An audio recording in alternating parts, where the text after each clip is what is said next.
Патот за нашето ослободување и суверено постоење со достоинство и почет е само промена на овој веќе неодржлив систем. Затоа и концептот за нова парадигма за новото време, нов модел на човековото организирање и постоење, за што стоиме и 100% ќе се посветиме.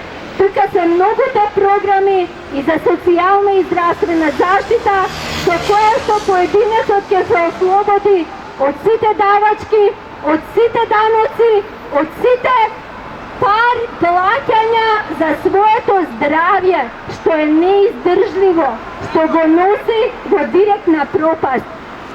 Сега ќе го препуштам микрофонот на председателот на Работничката партија, затоа што овие наши програми излегуваат од она клише на предизборни програми и кампањи кои што се вртат во круг и нудат нешто во постојниот систем без да ги променат неговите темели и кои што се причина за ова наше угнетување.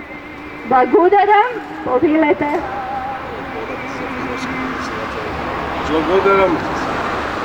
Јас би сакал да истакнам дека токму ова залагање што денеска го имаме проследено и направено од нашиот носител на изборна листа за изборна единица 1, господјата Ана Бобинкова, е начинот на кој ние сакаме власта директно да ја дадеме во рацето на народот да одлучува за секој побитно прашање. Затоа го повикуваме народот да се вклучи во овие наши акции, посебно тука на оваа раскрсница, на овој пешачки премин, кај што луѓето гинат, се случуваат големи трагедии. Незаштитени се токму нашите најмали, најмили.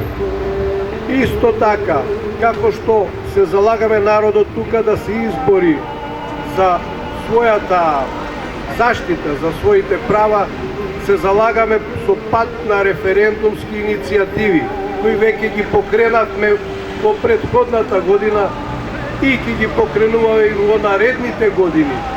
Со помош на тие референдумски иницијативи, власта директно да ја практикува народот. Тоа е највисокиот стадиум на владење.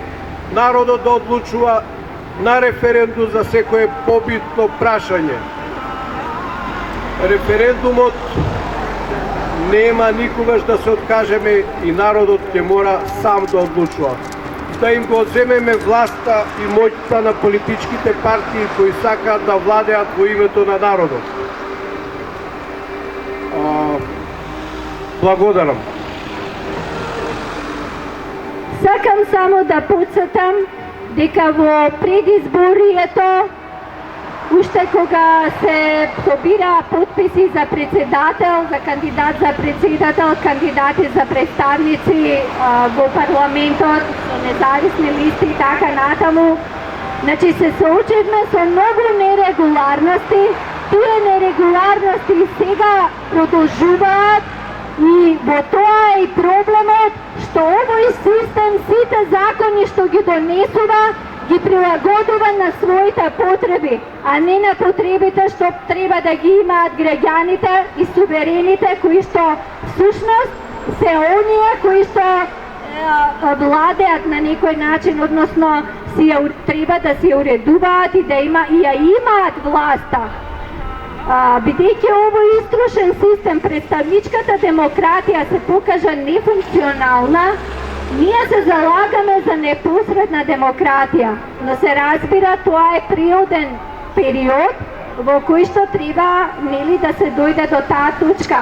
Меѓутоа и во тој приоден период може да се направат потребните измени кои што ќе им гиускратат самоволијата и безвластието што самите си го изгласуваат на седниците каде што бараат нели да имаат мнозинство, сите оние кои што седат таму во парламентот и во владата врз основа на гласовите и довербата што ги добиваат од вас. Значи, на овие избори може да бидат историски, и да победи не едната или другата опција, не позицијата или опозицијата, туку да победи суверенот, македонскиот народ, со тоа што ќе ги казни сите нив, ќе избере представници кои што се достојни, кои што ги почитуваат како суверени и нема да изневерат нивната доверба. Затоа, тоа е првиот чекор.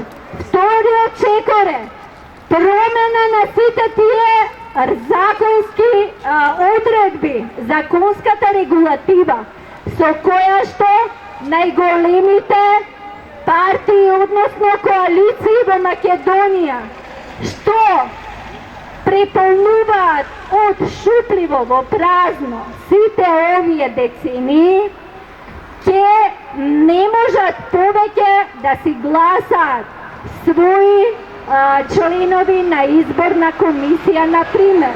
Така е во изборниот законник, дека членовите на изборната комисија ги гласаат најголемите политички партии или коалиции, па потоа и некој друг по нив, меѓутоа дека тие се неприкосновени. Понатаму, дека и судиите, и обвинителите, тие ги држат во рака како врапчиња, за да ги гласаат повторно оние кои што работат во функција на овој криминоген воспоставен систем. Од тука произлегуваат сите спреги. Целото општество е една мрежа од спреги кои што се поврзани интереси, кои што се против интересите на суверените и на нас, сите нас, на нашите семејства, на нашите деца, против интересот конечно и на нашата татковина, на нашата држава. Дали е тоа одржливо? Дали овде што нема полиција да го обезбеди овој мирен собир на граѓани? Дали овде што нема медиуми што треба да известуваат објективно и да можат да имаат, да формираат свое мислење точно секој од нас што ги гледаме потоа на медиумите, тука си електронски секако и радија? Дали што нема ниту еден од нив кажува какво е ова општество и ова држава? Дали ова е демократско општество и држава? Дали се слуша гласот на народот? Дали се презентира подеднакво самиот народ кој што треба да се обрати, да се поврзе меѓу себе? Затоа, на 8 мај, ваше е правото да одлучувате. Вие сте тие што сега секој од нив ве моли како повеќе гласови да собере од вас.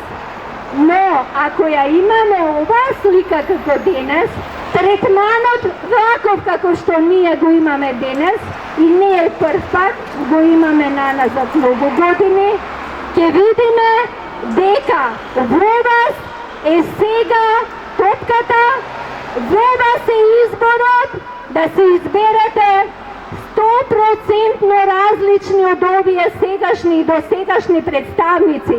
Ни денар, ни глас повеќе за сите нив кои што ја изневерија довербата и гласот на народот. Затоа, именно тие родолюбни субјекти кои што работат и се докажани со досегашните активности и сега продолжуваат и ќе продолжиме и после 8 мај без оглед на резултатите, но имате шанси еден од тие субјекти да го заокружите бројот 17, Работничка партија, во изборна единица 1, изборна единица 5, каде носител е господин професор Љубе Петрески, и во изборна единица 1, каде што носител е Ана Бубинкова Мејаковска, мојата маленкост. Ви благодарам и на оба внимание. Се трудиме да ве информираме за она за што не ве информираа денес, за жал, оние кои што требаше. И се гледаме на следниот настан. Инаку имам обврска да информирам дека една од нашите соседи, мајка, која што се пријави на првата блокада, која што е адвокат, ќе ќе постапи нели понатаму следните чекори во врска со ова наше поднесено барање да се продолжат, да биде поднесена ургенција и се што треба, дури одредени представки за неодговорното постапување и на тој начин да видиме која е вистинската причина, поради што овдека не се става семафор конкретно, а и се она што би било безбедност на овој пешачки премен, како и да видиме на кој начин и за колку време им е потребно да реагираат кога се работи за опасност по живот. Благодарам уште еднаш на вниманието, благодарам на присутните на нашата блокада и се гледаме во следна прилика. До тогаш ќе ве известиме за се друго во однос на изборната кампања. На Великден. Ја и ти кабело да фатиме да не се извика. Да не се зајбе кабело. Поздрав Каркошовки. А уште малку, Христо. Ова е да ви кажам да го прочитат. Ана ми е бисерче да го прочитат. Тоа сега според.